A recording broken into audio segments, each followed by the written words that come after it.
ఆంధ్రప్రదేశ్ రాష్ట్ర ప్రభుత్వ ఉద్యోగుల ఉపాధ్యాయులకు సంబంధించి పెండింగ్ బకాయిల విడుదలపై ఉద్యోగుల కీలక నిర్ణయాలు. ఈ వీడియోలో వీటన్నిటి గురించి పూర్తి వివరాలు అయితే తెలుసుకుందాం. భోగి మంటల్లో ఉపాధ్యాయ వ్యతిరేక జీవోలు. బకాయిలు విడుదల చేయకపోతే ఆందోళన అయితే ఉధృతం చేస్తాం. రాష్ట్ర వ్యాప్తంగా ఉపాధ్యాయుల నిరసనలు. 2018 నుంచి 2023 వరకు గల పెండింగ్లో అంటే చాలా డిఏ బకాయిలు అయితే ఉన్నాయండి. సుమారుగా 185 నెలల డిఏ బకాయిలు పెండింగ్లో ఉన్న నేపథ్యంలో త్వరగతిన ఈ బకాయిలన్నీ కూడా క్లియర్ చేయాలి. ఈ బకాయిల వల్ల ఒక్కో ఉద్యోగికి సుమారుగా 3 నుంచి 4 లక్షల వరకు నష్టం అయితే వాటిల్లుతున్న నేపథ్యంలో త్వరగతిన ఈ బకాయిలు అయితే విడుదల చేయాలని చెప్పేసి అడుగుతున్నారు. రాష్ట్ర ప్రభుత్వ విధానాలను వ్యతిరేకిస్తూ అప్రజాస్వామిక పద్ధతిని ఖండిస్తూ యూటీఎఫ్ ఆధ్వర్యంలో ఉపాధ్యాయులు ఆదివారం భోగి రోజు నిరసన తెలిపారు. ప్రభుత్వం విడుదల చేసిన ఉపాధ్యాయ వ్యతిరేకత జీవోలను భోగి మంటల్లో వేసి దగ్ధం అయితే చేశారండి.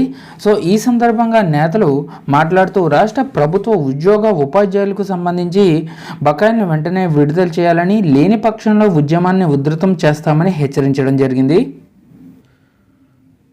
కాబట్టి ఉపాధ్యాయులకి సంబంధించి పెండింగ్లో ఉన్నటువంటి అన్ని అంశాలను ఆర్థికేతర అంశాలను కూడా క్లియర్ చేయాలని చెప్పేసి ప్రభుత్వ ఉపాధ్యాయులు అయితే భావిస్తున్నారు.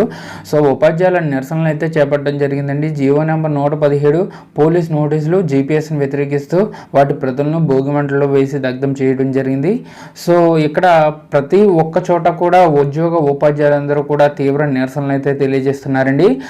మనకి 19వ తారీఖు నుంచి ఉపాధ్యాయులకి సంబంధించి ధర్నాలు కూడా నిర్వహించబోతున్నారు. కాబట్టి ఈలోపే ప్రభుత్వం స్పందించి వెంటనే ఉపాధ్యాయులకి సంబంధించి పెండింగ్లో ఉన్నటువంటి బకాయిల విడుదలకు సంబంధించి షెడ్యూల్స్ అయితే జారీ చేసే విధంగా చర్యలు తీసుకోవాలని కోరుకుంటున్నారు. సంక్రాంతి పండుగను పురస్కరించుకుని అయినా సరే కనీసం ఒక డిఏ బకాయిని విడుదల చేస్తారేమో అని ఉపాధ్యాయులు భావించారు. వారందరికీ కూడా నిరాశ ఎదురైందండి.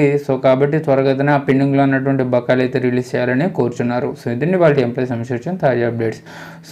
Thank you for your support.